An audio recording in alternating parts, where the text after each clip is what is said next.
રાજકોટ જિલ્લાના ધોરાજી નગરપાલિકા કચેરી અને રાજ્ય સરકારની ગ્રાન્ટમાંથી 1.5 કરોડ રૂપિયાના ખર્ચે આઇકોનિક રોડ અને રિવરફ્રન્ટ ધોરાજીના બસ સ્ટેન્ડ પાછળ બનાવવાની કામગીરી લગભગ પૂર્ણતાના આરે. રાજકોટ જિલ્લાના ધોરાજી નગરપાલિકા કચેરી અને રાજ્ય સરકારની ગ્રાન્ટમાંથી 1.5 કરોડ રૂપિયાના ખર્ચે આઇકોનિક રોડ અને રિવરફ્રન્ટ ધોરાજીના બસ સ્ટેન્ડ પાછળ બનાવવાની કામગીરી લગભગ પૂર્ણતાના આરે છે. યુનિક રોડ રિવરફ્રન્ટ પાસે આવેલ નદીની સાફ સફાઈ ચોખ્ખી કરવામાં આવેલી નથી, જેથી નદીનું દૂષિત પાણી સ્થાનિક રહીશો દુર્ગંધથી પરેશાન. નદીમાં નાના મોટા ઘાસ અને ઝાડ ઉગર્યા છે.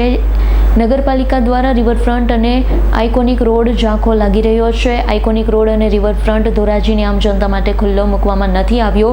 અગાઉ નગરપાલિકાની ભૂલ આવી સામે બસ સ્ટેન્ડ પાછળ રિવરફ્રન્ટ અને આઇકોનિક રોડ બનાવ્યો છે. તેની આજુબાજુના વિસ્તાર કે સોસાયટીમાં રહેતા નિર્માણ થઈ રહેલા રિવરફ્રન્ટ અને આઇકોનિક રોડની બાજુમાં નદી આવેલી, તેની કોઈ સાફ સફાઈ હજુ સુધી કરવામાં આવી નથી, જેને લઈ દૂષિત પાણી ભરાયું છે. ઘાસ અને ઝાડ ઉગી નીકળ્યા છે, તે દૂર કરવામાં આવ્યા નથી. રહેવાસીઓ અને નીકળતા લોકોને દુર્ગંધ અને વાસ, મચ્છરનો ત્રાસથી ત્રાહિમામ પોકારી ઉઠ્યા.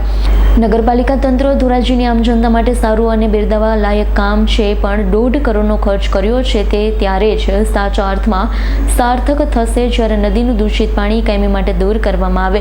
લોકો માટે ખુલ્લું મૂકવામાં આવ્યા બાદ કાયમી ધોરણે આની દેખભાળ કરવામાં આવે તેવું લોકો જણાવી રહ્યા છે.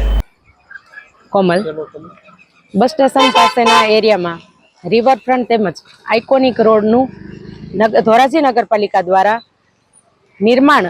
નવનિર્માણ થઈ રહ્યું છે, ત્યારે હજી આમ જનતા માટે આ રોડ ખુલ્લો મૂકવામાં નથી આવેલો.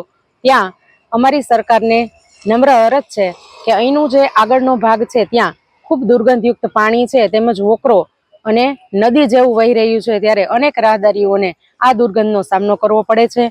આ દુર્ગંધયુક્ત પાણીને લીધે મચ્છરનો પણ ખૂબ જ ત્રાસ છે, જેથી કરીને અહીંયા બેસવા આવનાર વ્યક્તિને મચ્છરનો ત્રાસ પણ સહન કરવો પડે છે. તો તંત્રને, સરકારને અમારી એટલી અપીલ છે કે આ રોડ આમ જનતા માટે ખુલ્લો મૂકવામાં આવે એ પહેલા જો આગળના વિસ્તારની યોગ્ય રીતે સાફ સફાઈ કરવામાં આવે તો આ બધા પ્રશ્ન આપોઆપ હલ થઈ જાય એમ છે. Thank you.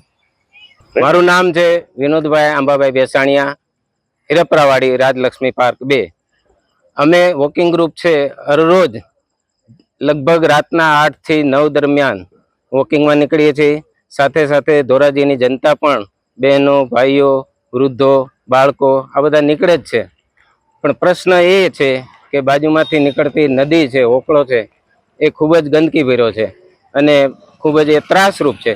આજુબાજુના રહેવાસીઓને પણ એ ત્રાસરૂપ છે. જો આ કરોડોનો ખર્ચો છે એ ખરા અર્થમાં સાર્થક લેવો હોય તો આ સફાઈને પ્રાધાન્ય આપે એવી અમારી નમ્ર અરજ છે, જેથી કરીને આ રિવરફ્રન્ટનો ધોરાજીની જનતા સારી રીતે સદુપયોગ કરે. આભાર. Bureau report, S9 news, Rajkot. અમારી તમામ માહિતીથી અપડેટ રહેવા માટે જોડાયેલા રહો S9 ન્યૂઝ સાથે.